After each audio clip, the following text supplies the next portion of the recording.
Prepare the anchor. The first dream watch. We release the anchor, raise it up when we move down to another city. And then we loose the anchor in the dungeon for the castle. I've discovered this new camera and it's fucking great. It's all cockeyed. Although it's on a level surface, I'm all cockeyed up here. Why? I don't know. It just says that it will keep it horizontal. So if I turn it this way, it's going to keep me horizontal. And that's great because it's the only way I want it. It's the way I want it. I prefer it. It makes my videos easier. So there's a Wells Fargo show. A lot of fucking shit's going on. Immediately, I thought I saw a young guy get murdered by two other guys that then got into a near shootout at a stage. They were robbing, but the Wells Fargo guy had a junior Wells Fargo guy that had been in jail he'd been in prison for stealing. But now, he's somehow obtained, because you could in the 1800s, you didn't have to do the same background check. So you could work with Jim Hardy for the Wells Fargo. You could save the day. You could come in 45 minutes late after running the stagecoach to Denver and obtained $10,000 you could put on the table. Clunk, clunk. 45 minutes out of your way on a scheduled stage to and fro because they went to Denver. He dropped the people off on the stagecoach so they didn't get murdered in the gunfight, which is actually the best protocol when you're carrying civilians, because then your stagecoach business would go out of business if your passengers start dying. If you're going to carry a loot box, you got to be able to secure and defend that loot box, which they did. So I'm proud of him.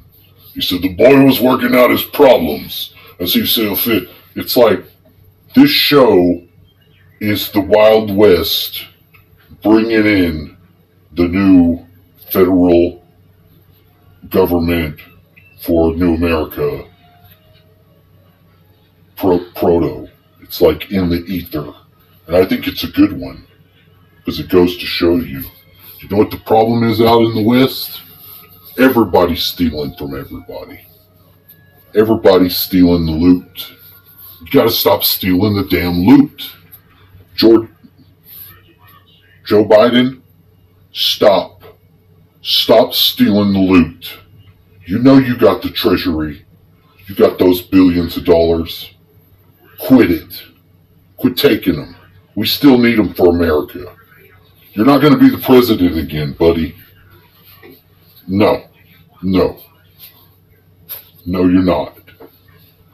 Somebody's going to replace your ass. They better. And you know what? I don't care if it's Donald Trump. I would love that. I would love that. If it's DeSantis, I don't think DeSantis is running, but everybody loves him. I'm not going to fuck with DeSantis. I would rather have Donald J. Trump. Donald J. Trump. You know what I really like? Jesus Christ. I'd like the Lord to come down on his star and bring the kingdom of Christ right now. I want him to handle it. Then them Ukrainians don't have to kill and genocide them Russians. Them Russians don't have to kill, genocide, nuclear warfare bomb the hell out of us, America. And China, they can get their fucking act together, find them some Jesus. This video is a lonely dungeon where I have to sit and talk with you while this processing app castle erects itself above me. Now, I don't know why, with using such a low pixelation rate as I did, is it taking such slow, but I know I used a lot of bells and whistles. Now we're going to whip those gnomes into speed because they can move real fast when they want to. Gnomes, come on, get after it. We need to get this dungeon space done and get back to the video. See, the video is already created from this space that had to be weighted. That's what needs to happen. Sorry. It's what I want. I think it'd be great. I think it would be fantastic. What's the alternative?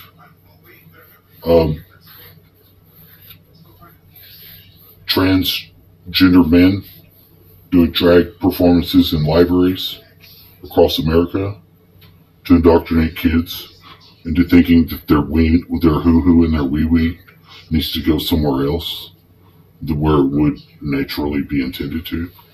I mean, what the fuck does it matter? We ain't gonna have no sperm count to have kids by then anyway. Let them do whatever the hell they want.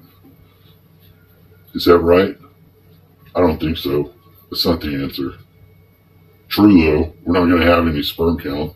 Not to mention that these weirdo kids are going to want to cut their dicks and balls off and their tits, and they want to run around with their shirts off and their scars showing to normalize it. Like, you know, there's not a whole world out there to do something amazing. This is the amazing thing that they do. Stunning and brave. It's stunning and brave, right? It's very stunning and brave. I'm in awe. I don't know what to think of it. I think it's incredible. But, you know, what can I say? We are not going to have a ability to have children nowhere in the world. China's losing people. We might top out at 10 billion, and then we don't have the sperm to make the next generations. We're extincted. Thank God for Klaus Schwab and them. You know, they're going to have those cyborgs running around. People aren't going to be able to have... There might be a very small percentage of people that continue to make babies, but the mass population, the thing that is like a big puff of yeast, a big head of the beer, a big foamy froth in hell, the big puff of society is going to be destroyed. It is what it is. That's what's going to happen. What did they get down? They got down to the same thing with Noah, except there was a flood. You don't think we're going to have worse than a flood too this time around? Seriously, they've been, you know, we incarnated to be in this world at this time. So although there's a general depression that comes with the realization of that fact, that this is the apocalypse and this is what the world is, which is a whole reason. There's a whole reason to cry for that. There's a whole reason to cry about that. It's a shame. It's a mockery of what humanity has become. With the evil ones and what they do with children and what they do with people. That's not me. And that's not you. Unless it is you. You know, and then less power to you. But our whole system is built upon that, so we're all culpable. Although none of us have designed it. We'll have to do that too. That'll be the third watch in the castle in the nighttime. Will be some city planning. Be some city planning. Whoever wants to attend the city planning seminar, we'll call Steiner. We'll get Steiner to give us a good talk. Steiner will attend. Tammy, I'm going to ask Steiner to come just for you. This will be the third period of sleep. I'm not very long for going to sleep. And I do plan on having an incredible dreaming activity night. So at some point in time, before the AM, in the sunrise, there should be that dream. I'm programming the dreams now. The intent to do something in the dreams. And I don't really mean that there's a gymnasium, but it is a larger area of rec. It was Marduke's place. Marduke just has a really nice walled-in square area. Thought we would develop our hummingbird training in that area at the second watch of night, not the first. The first will be orientation and taking the astral dream ship needs to be moved from location to location, and it'll overshadow an area of the Earth, maybe a 30 square mile circle above it. I don't know, about a couple 100 feet up in the air, something like that. The astral realm is weird. It's got a weird geometry to it, but you got to incorporate it back to this world's geometry because there is a relationship. It is the link. It's like keep putting your anchor in. Got to keep the anchor in. We'll pull the anchor up tonight after every first watch. We'll pull the anchor up. We'll move the sky ship a couple leagues down the way, or whatever.